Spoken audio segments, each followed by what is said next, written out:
খুব খুব ধন্যবাদ যে এই সুযোগটা আমাকে মা করে দিয়েছেন, যে আপনাদের সঙ্গে আজ আমি সঙ্গ করতে পেরেছি। ঠাকুরের দুটো কথা বলার সুযোগ করে দিয়েছে। ঠাকুর কে, আগে তাকে চিনতে হবে।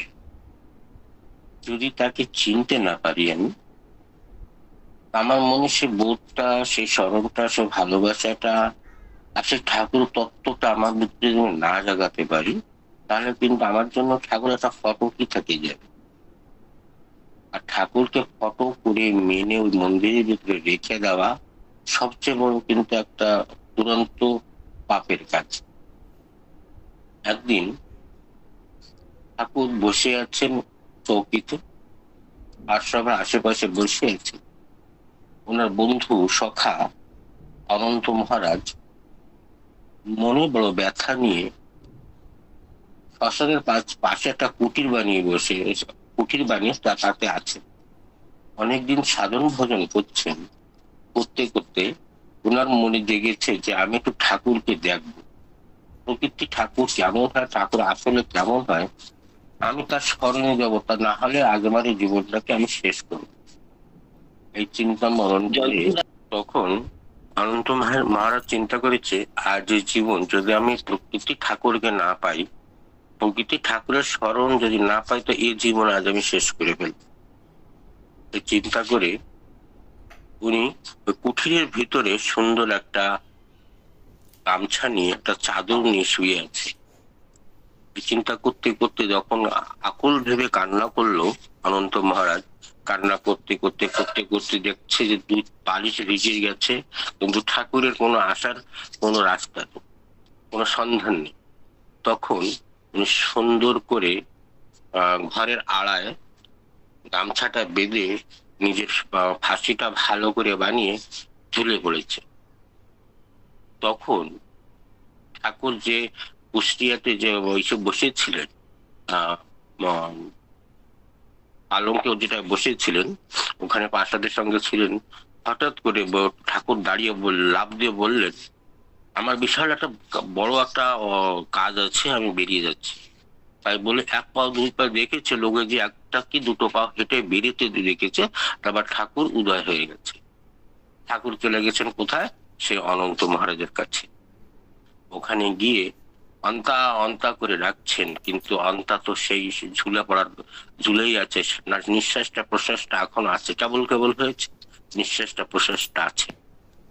অন্তা অন্তা করে যখন ঠাকুর ডাকছেন, অন্তের কোনো আশ্রয় আর নিজের ছাড়া নেই, কোনো নেই, তখন ঠাকুর এদিক ওদিক দেখে না পেরে লাথি মেরে দরজাটা ভাঙলেন।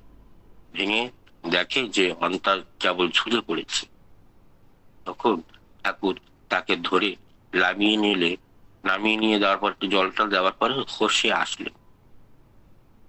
ঠাকুর যখন ওকে বাঁচালেন, তখন ঠাকুর পরে অন্তাটা ক্ষিপ্ত হয়েছে।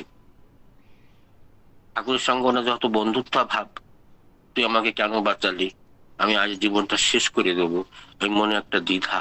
এই দ্বিধা নিয়ে ঠাকুরের সঙ্গে দুটো কথা প্রসঙ্গে তর্কাতর্কি হলো। বলে ঠাকুর দেখছে যে আমার যে রূপটা, এই রূপটা যদি আমি ওকে আজ না দেখাই, তাহলে আবার এই কাজটা আবার করবে, জীবনটাকে নিশ্চয়ই ত্যাগ দেবে। তার জন্য ঠাকুর ও সামনে দাঁড়িয়ে আছে, অন্তা মাথাটা ঝুঁকিয়ে আছে, একটু পরে দেখছে যে ঠাকুরের পাওটা বড় হয়ে যাচ্ছে। তারপর ঠাকুরের মাজা থেকে দেখছে যে তার মাজা তার ঘরের চালের চেয়ে উঁচু চলে যাচ্ছে। তারপরে এই করতে করতে সে বড় এক রূপ নিয়েছে, যেমন ঠাকুর কৃষ্ণ ভগবান যখন অর্জুনকে যে রূপটা দেখিয়েছে, চার ভুজাধার হাত, শঙ্খ পদ্ম হাতে নিয়ে, চক্রটা হাতে নিয়ে, ওই রূপটা দেখাচ্ছে, সব নারায়ণ দাঁড়িয়ে আছে। এই দেখে অনন্ত মহারাজের তৎক্ষণের জন্য বেহুশ হয়ে কিছুক্ষণ পরে আবার হুঁশটা এসেছে। তখন ঠাকুর নিজের অবস্থা আবার ফিরে এসেছে। আসার পরে ঠাকুর পায়ে লুটিয়ে পড়েছেন। লুটিয়ে পড়তে পড়তে পড়তে তো ঠাকুর বলেছে, ঠাকুর কান্নাকাটি করছে, চোখ পকে থেকে জল ছুটে পড়েছে, যখন ঠাকুরকে বলছে অনন্তার ঠাকুর, তুমি যে আমার সখা, তোমাকে তো আমি ভগবান বলে চিন্তা করিনি, তাহলে আমার ভুল হয়ে গেছে, তুমি তো আমার সেই জীবনের প্রাপ্তি, তুমি তো আমার সেই সখা, আজ তোমাকে আমি দেখে চিনতে পারলাম। তেমনি একদিন একটা বাংলারই, পূর্ব বাংলা পশ্চিম বাংলায় আহ একটা হাত দেখতে পারতেন জ্যোতিষী, তার নাম হলো মণি। সে কিন্তু বিখ্যাত ছিলেন। পার্শ্বরা বসে আছেন, দেখছেন, কথাবার্তা হচ্ছে, ঠাকুরের বিষয়ে কথাবার্তা হচ্ছে। তখন ওখানে যে পার্শ্বরা বসে আছেন সবাই চিন্তা করছেন, যদি আজ মণি এই ও বিখ্যাত ছিলেন তার হস্তরেখা দেখার জন্য, হাতের রেখা রেখা দেখার জন্য, তো ওনার কোথায় একটা ওই পূর্ব থেকে পশ্চিমে যাচ্ছে তার রাস্তায় ঠাকুরের আশ্রমটা। তখন বলছে, আমরা সবাই শুনেছি যে আজ মণি আসছে, বলছে যদি মণিকে আজ যদি ঠাকুরের হাতটা দেখাতে পারতাম, আর মণিকে আমরা না ডাকলে যদি মণি এখানে আসতে পারে, তাহলে চিন্তা করবো কি ঠাকুর নিশ্চয়ই আমাদের ঠাকুরই, উনি একটা ভগবান। এই আমরা কেউ ডাকতে যাবো না, কিন্তু মণি এখানে আসবে। মণির মনে কি হলো, যখন আমি যাচ্ছি তো ঠাকুর এটা প্রণাম করে যাই, উনি কিন্তু আশ্রমে ঢুকলেন, ঢুকে ঠাকুরকে প্রণাম করে বসলেন। বসার পরে ওখানে পার্শ্বরা আবার চিন্তা করছেন, যদি ঠাকুরের হাতটা একটু দেখাতে পারতাম, যদি হাতটা দেখে মণি, তাহলে মনে করবো যে ঠাকুর নিশ্চয়ই কিন্তু একটা ভগবান। আর এদিকে ঠাকুর চিন্তা করছে যে যেভাবে হোক আমার হাতটা আমি ওকে দেখাবো না জ্যোৎস্যিরে। আর জ্যোৎস্যি চিন্তা করছে আমি ঠাকুরের হাতটা কিছু ভাবেই দেখবো না, যেহেতু আমি খালি প্রণাম করতে এসেছি, উনি তো ঠাকুরকে চেনেন, কেন একটা জ্যোৎস্যি মানুষ, উনি তো ঠাকুরকে চেনেন। কিন্তু পার্শ্বরা যখন বলেছেন, যখন ওখানে যারা বসে আছেন তারা যখন বসে ওর পরে ঝোরটা কষাকষি করলেন, তখন ঠাকুর হাতটা বাড়িয়ে দিলেন। হাতটা বাড়িয়ে দিয়ে দেখে, কথাটা একটু ভালো করে শুনবেন, যে ঠাকুর কে, যে হাতটা যখন বাড়িয়ে দিয়েছেন তখন উনি দেখছেন প্রত্যেকটা সেকেন্ডে হাতের রেখা পাল্টিয়ে যাচ্ছে। আমাদের হাতের রেখাটা পাল্টিয়ে যায়, কর্মদোষে আমাদেরটা ভালোটা খারাপ হয়ে যায়, আর কর্মদোষে ভালোটা খারাপ, ভালোটা খারাপ হয়ে যায়, খারাপটা ভালো হয়ে যায়। কিন্তু ঠাকুরের হাতের রেখাগুলো প্রতি সেকেন্ডে পাল্টিয়ে যাচ্ছে, বিদ্যুতের মতন চমক খাচ্ছে, কখন এখানে আছে সে রেখাটা, কখন এদিক ছড়িয়ে যাচ্ছে, কখন ওখানে যাচ্ছে, কারণ সে তো বিধাতা, সে তো পরম পিতা, সবার হাতের রেখা যে ওনার হাতের ভিতরে আছে, সবার কর্মফলের রেখা যে ওনার হাতে পরিবর্তন হচ্ছে, এটা কিন্তু মনি চিন্তা করতে পেরেছে। এর মধ্যে চট করে একটা আগুনের মতো, বিজলির মতো একটা কারেন্ট আসলো, কারেন্টটার পর ঠাকুরের হাতের ওই রেখার ভিতরে বিদ্যুতের মতো চমক হলো, তাই চমক খেয়ে মনিলাল ছুটকে পড়ে গেছে ঠাকুরের কাছে, ক্ষমা প্রার্থী চেয়ে বলে, ঠাকুর আমার অন্যায় হয়ে গেছে, আপনি তো বিশ্বপিতা, আপনার হাত দেখা মানে আমাদের জীবনের সবচেয়ে বড় একটা খারাপ কাজ। বলছে না রে, এখানে যারা বসে আছে এদের মনে একটা খাপতি ছিল, যে তুই আমার হাতটা দেখে ওরা একটু মনে শান্তি পায়, তুই একটু ব্যথা পেয়েছিস, তাতে কি হয়েছে, এদের মনে তো শান্তি লেগেছে, আমার হাতটা তুই দেখেছিস, ভালো করেছিস। তাহলে দেখুন যে আমরা তাকে মাত্র একটা ফটো করে ঘুরে রেখেছি, তার প্রার্থনাটা করার সময় আমাদের মাজা ব্যথা করছে, ও হাঁটুতে ব্যথা করছে, প্রার্থনা করার সময় হাই আসছে, হেঁচি আসছে, এই জিনিসটাকে আমাদের করা উচিত। যে ঠাকুর নিজে লীলা করে, কিন্তু ঠাকুর সব দিন চেয়েছে, আজও চায়, ভগবান হতে উনি কোনো দিন চায়নি। আমাদের মধ্যে যে ভগবানের সত্তাটা আছে তাকে জাগিয়ে দেওয়ার জন্য ঠাকুর কিন্তু লীলা করে গেছে, সেইটি জাগিয়ে দেওয়ার জন্য, মানুষ প্রকৃত মানুষ হওয়ার জন্য কিন্তু ঠাকুর লীলা করে নিজের জীবনটাকে আমাদের সঙ্গে, মানুষের সঙ্গে মিলে, 81টা বছর মিলে তাকে কিন্তু মানুষ করার জন্য করেছে। প্রকৃত মানুষ কি করে হয়, সেই মানুষের ভিতরে ঠাকুরের সত্তাটা কিভাবে জাগানো যায়, ঠাকুর কিন্তু এই চেষ্টা জীবনটা ভর হয়ে গেছে। আর আমরা তাকে একটা কাগজের ফটো চিন্তা করে ছোট্ট একটা মন্দিরের ভিতরে রেখে দিয়ে তাকে বেঁধে রেখেছি, যে এই আমার ঠাকুর। ঠাকুরের যে কর্মগুলো, যে ঠাকুর কিভাবে ভালোবাসতে হবে, তাকে রাখতে কি ভাবে হবে, তাকে কিভাবে সেবা দিতে হবে, সেটা কিন্তু করেছি। যদি আমরা তখন থাকতাম তাহলে কিন্তু ঠাকুরের পরীক্ষা নিতে আমরাও পিছু থাকতাম না। যাক, ঠাকুরের কথা ঠাকুরই শুনবেন, ঠাকুরই বলবেন। ওনার কথা শেষ হবে না জীবনে, আমার জীবনে তো হবে না, যেহেতু আমি তো, আপনারা হয়তো জানেন যে আমি কিছুটা 2018 থেকে বাংলা বলাটা শিখেছি। আমার শুরু থেকে পড়াশোনা হিন্দি টু ইংলিশ, আর আমার পরিবেশটা টোটাল হিন্দিতে, থাকা যেখানে সেখানে হিন্দিতে।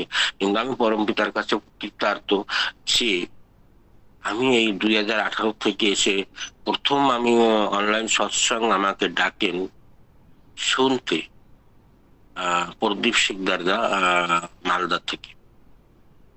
তখন কিন্তু আমার থতো মতো খেয়ে যেতাম, এবং বাংলা বলতেও পারতাম না, আর পড়তে তো আমি এখনো পারি না। যেহেতু ঠাকুরের কথা আপনাদের মতন গুরু ভাইদের সঙ্গ করে, তাকে ওরা যেভাবে ভালোবাসে, সে ভালোবাসাটা নিজের বুকের মধ্যে জ্বলন্ত করার জন্য তাদের পিছে পিছে ঘুরে, তাদের সঙ্গটা করে একটু ঠাকুরকে চিনতে শিখেছি, একটু ঠাকুরকে ভালোবাসতে শিখেছি। তাই আপনাদের সঙ্গে আমি আর দুটো কথা বলতে পারছি।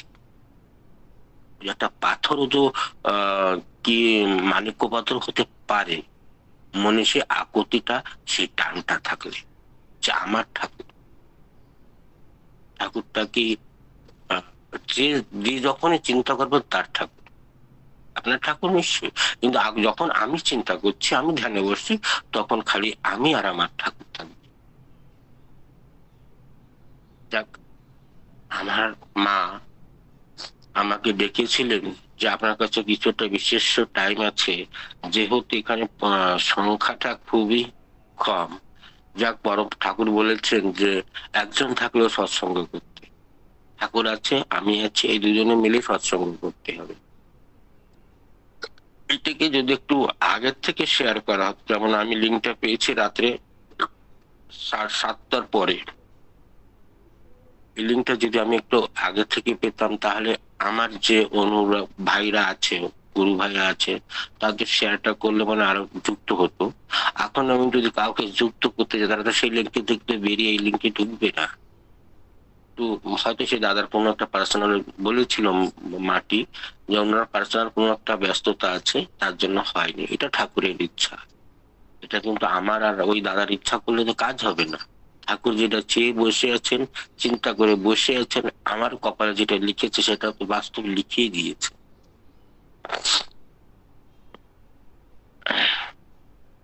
আজকে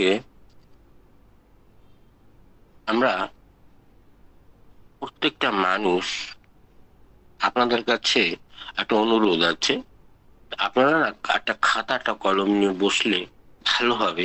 হয়তো মানুষ, ঠাকুর যখন মানব রূপে এসে 81টা বছর আমাদের সঙ্গে কাটিয়ে গেলেন, আর আমি তো ক্ষুদ্র তার একটা তৈরি করা মানুষ, আমিও হয়তো বেশিক্ষণ থাকবো না। মানুষ, আপনিও থাকবেন না, কেউ থাকবে না, কেউ দুদিন আগে, কেউ দুদিন পরে চলে যেতে হবে একদিন সেই গোলক ধামে। কিন্তু আপনারা ওই লিখে রাখলে আপনাদের জন্য, জীবন ভরের জন্য, যখন বেঁচে থাকবেন ততদিন কাজে লাগবে। একটা অসহায় মানুষকে তাকে সাহায্য করতে পারবেন, দেখবেন যে প্রত্যেকটা দিন সেই রুলসে, সেই নিয়মে দেখবেন প্রতিদিন যেন ভালো হয়ে যাচ্ছে। আপনারা খাতা কলম নিয়ে বসুন, দেখবেন ভালো হবে। যারা দেখা যায় যে আজকাল প্রত্যেকটা ঘরে একটা হার্ট স্ট্রোকের পেশেন্ট আছে, একটা প্যারালাইসিসের পেশেন্ট নিশ্চয়ই আছে, আর একটা ঘরে যদি 5টা লোক আছে, তাতে পাঁচটা লোকেরই মাজায় ব্যথা, হাঁটুতে ব্যথা, কপালে ব্যথা, হেনে ব্যথা, হনে ব্যথা আছেই আছে। তার কারণ আমি নিজে আমার শরীরটাকে সেভাবে আমি তৈরি করিনি। তৈরি হয়তো সে ছোটবেলায় করেছি, আমার এই জন্য হয়েছিল ছোটবেলায়, যেহেতু আমার বাবা মা খুব নিতান্ত গরিব ছিলেন, খেটে খেতে হতো, এই জন্য করা হয়েছিল। ঠাকুরকে ধরে দুটো পয়সা হয়েছে, আজ আমরা ডল্লাপের বিস্তার বিছানা করে শুতে পারি না, ফ্রিজের জল ছাড়া খেতে পারি না, ঠাকুরের প্রার্থনা আদি করবো তাও একটা মোটা গদ্দা লাগবে, তারপরে বসে করবো। এই জন্য কিন্তু আমাদের এই রোগগুলো হয়েছে।